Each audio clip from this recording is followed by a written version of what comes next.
So the deed has been done. The restoration of this way shrine means that Verther must be dead, and the betrayed no longer have control over him. What? What are you talking about? I see. That would explain much. Deep inside, it brings me joy that the betrayed weren't to blame for what happened here. Because that means there's still hope that they might one day shed their hatred and learn to believe in Auriel once again. It's been a long time since I felt that way, and it's been long overdue. My thanks to both of you. You risked everything to get Auriel's bow, and in turn, you've restored the Chantry. I can't think of a more deserving champion to carry it than you.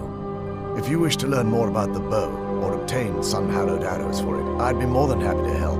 You've but to ask.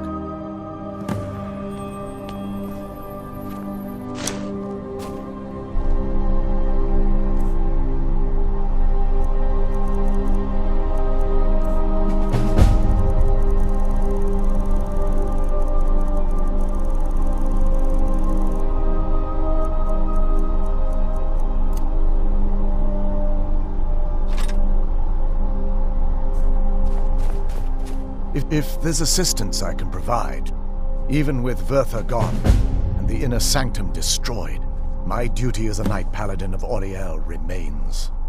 I have been sworn to protect this veil and everything it represents until I die. Farewell, friend. It's good to speak to you again. I feel nothing but sympathy for the betrayed, despite my action, but I'm afraid that they're well beyond a cure at this point. The twisted forms you've seen didn't occur overnight. It isn't a plague or a disease that ravaged our species. The dwarves may have stolen their sight, but it took many generations for them to become what they are today. Perhaps they'll never return to their former appearance, but over the centuries, I've noticed a rise in their intellect. If a line of communication could be established with them, maybe they can find. It's the only way they'll discover that they weren't always malignant. They were once a proud and prosperous race. The bow was said to be carried by Auriel himself into battle against the forces of Lorkhan in ancient and mythic times. Its craftsmanship has no equal anywhere within Tamriel, and possibly beyond.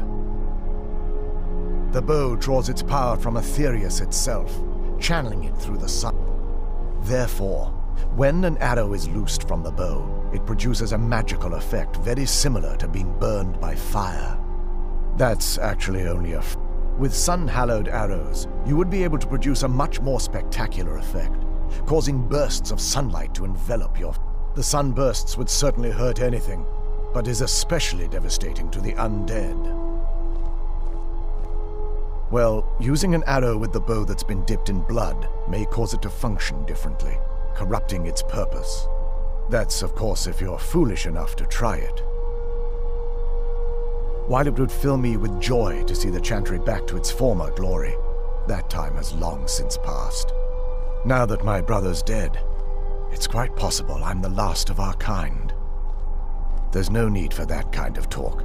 I said it was possible. It's also quite possible that there are some other isolated conclaves of snow elves nestled elsewhere on Nirn. I'll also assume Verther didn't exactly give you the option to stay your hand. For the time being, I will remain here on the Overlook and continue trying to keep the Sanctum free of the betrayed. You're always welcome to return here at any time, of course. I can actually...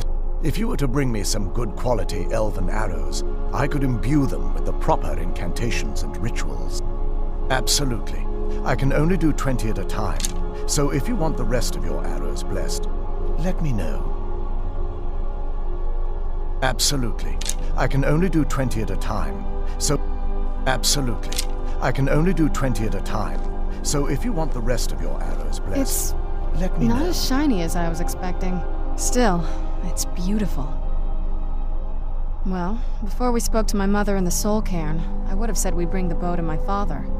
But after everything with her, I don't think we can trust him.